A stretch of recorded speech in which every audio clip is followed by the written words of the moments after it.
Hey, pro wrestling fans and fans worldwide, this is Sam Houston, and I am Mike Messier. Sam, thanks for coming out to meet me today, buddy. You're welcome, brother. It's a pleasure to meet you. You know, I remember as a kid, for those that you should know, but if you don't, Sam Houston, former Central States wrestling champion.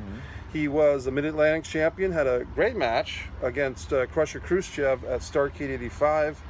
He pinned superstar Billy Graham at the first Great American Bash in a six-man tag. Eventually, you went over to WWF, and you had a feud with Danny Davis that a lot of people remember.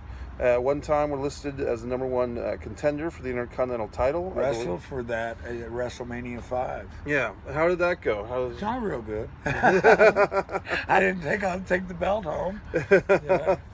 But you've just had a great wrestling career, and you've tell us. And your father, your family is a well-known wrestling family. Grizzly Smith, Jake the Snake Roberts. You were married to Baby Doll for a while. But Sam, how and Rockin' Robin, your sister, former WWF Women's Champion. Don't forget Samantha Starr, my daughter, my youngest daughter. She's wrestling now. So, yeah, it's a family business. You know, a lot of people talk to me and they ask me, well, you know, how long have you been in the business or how long have you been a wrestler or whatever. Well, I've been actually in the ring wrestling since 1983. But I've been in the business all my life. I started in it. My dad was a main eventer everywhere we went. We'd go to a different territory every 3 or 4 months. By the time I was 7 years old to start school, I'd lived in 21 different places in the country. We'd be in Los Angeles 1 minute, Charlotte, North Carolina the next, back down to Texas, back up to Oregon. We were all over the country back then. And it's the only life I've really known. You know, it's the only life I'm comfortable with. It's the only life I've known is why. You know, I make friends easy. I enjoy people. Since I got sober, I've been sober 11 years now, y'all.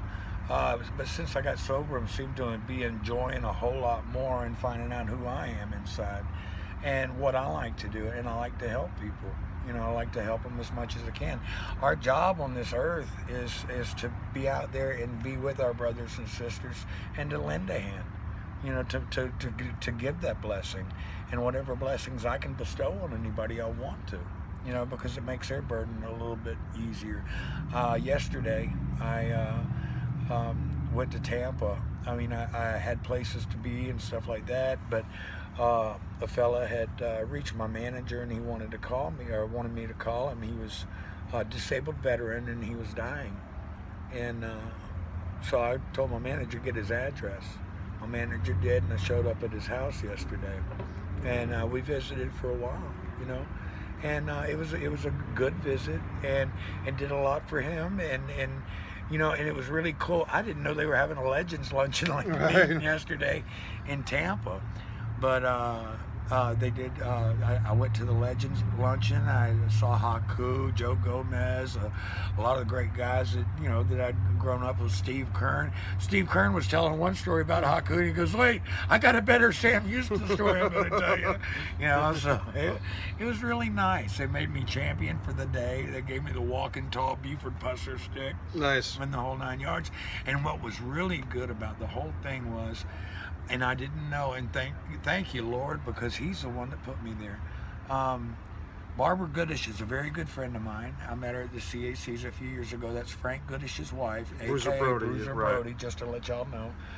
She's a very dear person. Well, when I first got out of prison, I made it to the CACs. A lot of people, they took me in. You know, and me feeling as a convicted convict and everything else. And my only crime, my crime wasn't against anybody other than myself. I was an alcoholic and it was a DUI. But I did my prison time, and I've come out the other side, and I've come out the other side a better person. But Barbara was there, and she said, "Why are you here?" I said, "My dad started Frank out. My dad was the one that put Frank and Stan together and tagged them up."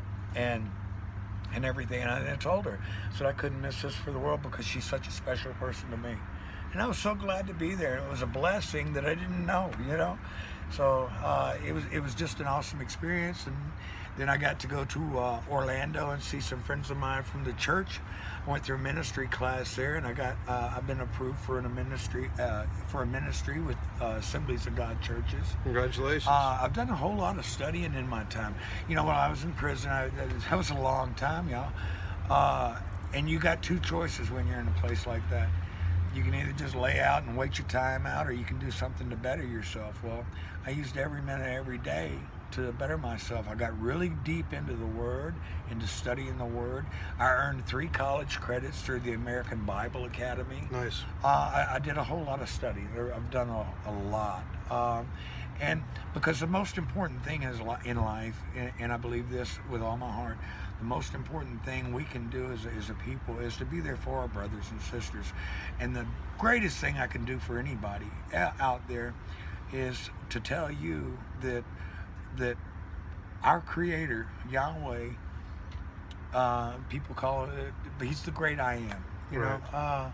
But He's offered us everlasting life, and the best way I can do anything for anybody is to make sure you're saved. And if you want to get saved, talk to me. I'll explain to you about how to do it, you know. And it's the best thing I could do for anybody, is give them lead them the way to the everlasting life, lead them to their Creator. You know, you need to have a one-on-one relationship. So that's how I feel. I like what you said, that when you're serving time, it's like either you can serve the time, but also have the time serve you, instead of just, you know, wasting it or waiting for that to get out. Oh, you're doing productive stuff. I could not stand being in a cage, and oh gosh, it killed me. I'd volunteer to go work. I worked in one place. I volunteered to go out and work in the fields every day in the garden they had. But we weren't getting a lot of vegetables and stuff like that, so through the commissary I was able to get me a little salt shaker, and I love cherry tomatoes. Right. So I get on that cherry tomato, and I'd be eating as much as, you know, as I'm picking. So, but it was good. I mean, when you are in a place like that, there are things that you can do to not get anything illegal. Of course, you can get anything you want in there anyway. Right. You got enough money. There was one camp I was in, you could have got a 22, wow, a pistol, for $150. Jeez. Yeah, the ammunition was something different. I mean, that's cheaper than at Walmart. Yeah. But you know, I've been through a lot, Mike. Yeah. I really have. And I've come out the other side, and I hope that, you know, and a lot of people say too that I've come out a better person. And I believe I have. I like the person that I see in the mirror now, right, in the mornings. And the good thing is I can remember everything, you know. I mean, I was a bad alcoholic for a lot of years. I would drink anywhere from 1 to 3 fists a day, almost every day for 19 years. Right. But that's behind me now. You know, I made my decision. I went to hang myself in prison after 2 days. They were telling me I was going to be there for the rest of my life, and I was with the worst of the worst of the worst. It was murderers, rapists, pedophiles. I had my hands around one guy's neck, and it took six guards to beat me off him with their sticks because he was a pedophile, and he was telling my cellmate what he did to a 10-year-old girl, and I lost it. He was going to breathe no more. Right. I had my hands on his throat. I've been through a lot, but you know, each scar you get, each cut, each bruise, whatever, you know, they add character to your personality and to your life. You know, my scars tell a story, and so do I.